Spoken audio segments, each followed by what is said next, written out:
to return to first principles. The first principle with which we set out was that every region could take half of what it produced and hand half over to the rest of the federation to share again between themselves. But something went wrong at the point at which I ended the last narration. When Ojukwu got to Aburi, he got resource control and he got regional autonomy.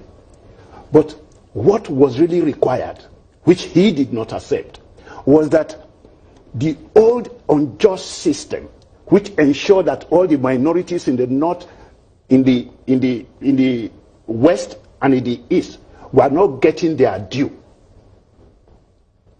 Ojukwu did not want states created, so that all the minorities in the north, in the west and the east simply gang together and smash the Aburi Accord. When the Aburi Accord is discussed, people like to talk about what Awolowo did or did not do. No, the minorities fought for themselves by ensuring that if you were going to give regional autonomy to them in the north, the minorities will be given their due. And if you are going to do the same in the east, the minorities will be given their due. If Ojukwu had agreed, it was very difficult at that time to agree.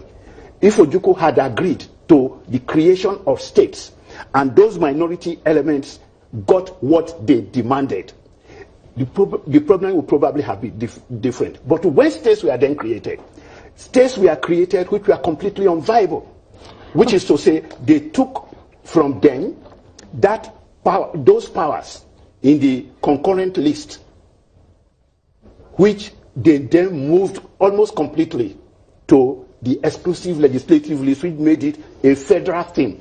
Today, if we want to solve the problem, we must move from the exclusive list into the concurrent list, much of what they stole. Okay, now I want to stop you because it's important that I point out that we did invite Ohaneze to take part in this program. They apologized and said prior commitments did not allow them to send anybody, but they did say to us that they wanted us to share the summary of a communique that they issued on this particular agitation. And essentially I'll try and run through it as quickly as possible because obviously I want to get as many people talking as possible.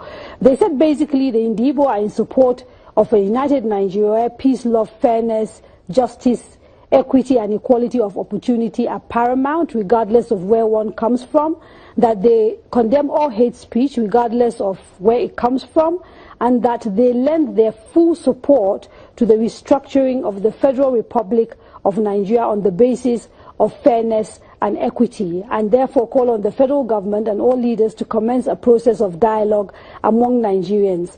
They also say they support the reports of the National Conference of 2014, and that the Southeast governors and members of the National Assembly from the Southeast and the leadership of the Ohaneze and Igbo should constitute the official organs that will speak on behalf of Igbo people.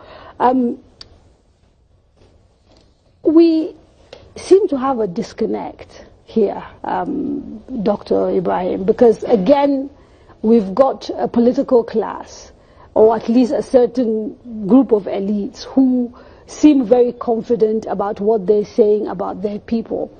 And yet, when I went to see Nnamdi Kanu in Umuahia last week, I saw at least 20,000 young men and women saying he's their leader.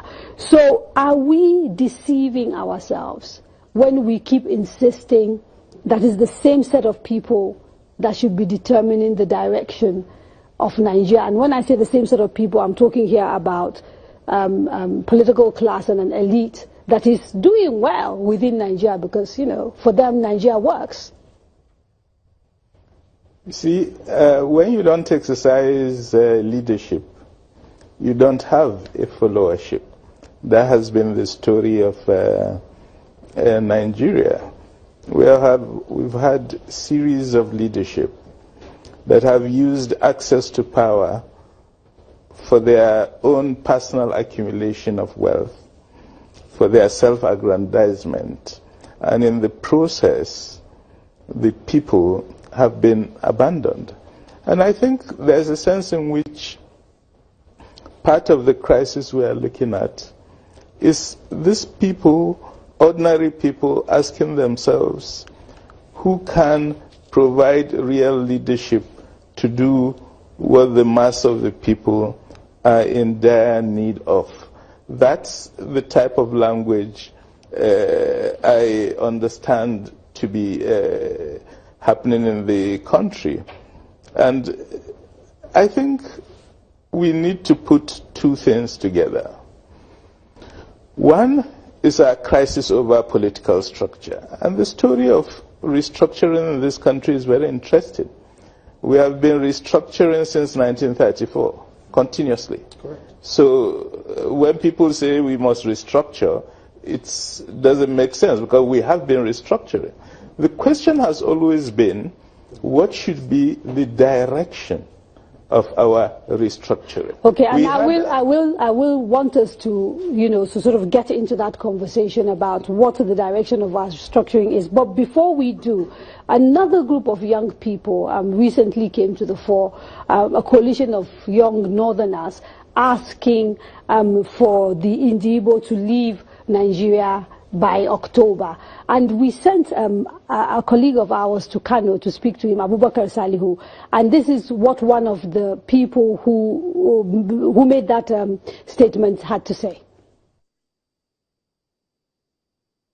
We are not new in the struggle. Some of us have been in struggle for over 18 years, since the dark days of militaries. We have seen a lot, the good, the bad, the ugly side of struggle. We've been involved, but we've never been involved in any violent struggle. So the point we make is not anything to write as regards to the issue of inciting anybody to go on violent. And we caution people, and we try as much as we can to also make clarification as regards to our position. So there was nothing incitement. If there's anybody who is making an inciting statement calling for war, is the IPOD, and those are the groups we are targeting to ensure that we draw the attention of Nigerians and also the international community to see how they can prevail on this young man who keep advocating violence and so on and so forth for over time. Even when he was arrested, even when he was tried, even when he was granted bail, certain conditions were laid on him. He defied all of these conditions, and he's still making the same statement. As I speak to you, even yesterday, he made other statements. So if there's anybody who is looking for trouble, it should be referred to him, not us. We believe in the entity of this country, we believe in the unity of this country, and we work towards that. What we're saying is just a simple language. Somebody say, look, we're tired of this marry. We're tired of being part of this country. And we're saying, no, if you are tired, there are due processes to follow. Don't just sit down and begin to advocate for violence. There are exit ways easily for you to go without unleashing terror on innocent Nigerians, without you intimidating the unity of this country. There's an exit way. If you are truly fighting for your freedom, if you are truly fighting to go out of the country, you cannot build a nation in another nation. We believe strongly in Nigeria. You cannot continue to clamor for another country with violence in our own terrain, in our own region. We are saying, no, if you have that, please go back to your place and do it. And the saddest problem is that some of us felt a bit sliced, because when this young man was talking, provoking all the country, the leaders from Southeast, a lot of them did not come out openly to condemn the action and inaction of the young man. He kept doing. So to us, we strongly believe that, look, to avoid what happened in 1966, measures must be taken. In the past, it was war. We don't want to go into war. So the best we could do is to draw the attention of the entire country and also the international community to say, look, enough of this madness of this young man.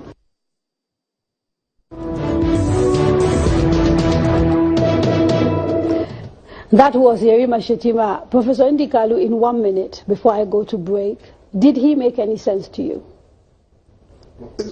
Do you want me to be honest? Yes. The most fascinating thing I thought I got out of this is he's supposed to be youth and he's referring to somebody else as a young man. I think for me that sums up the entire conversation.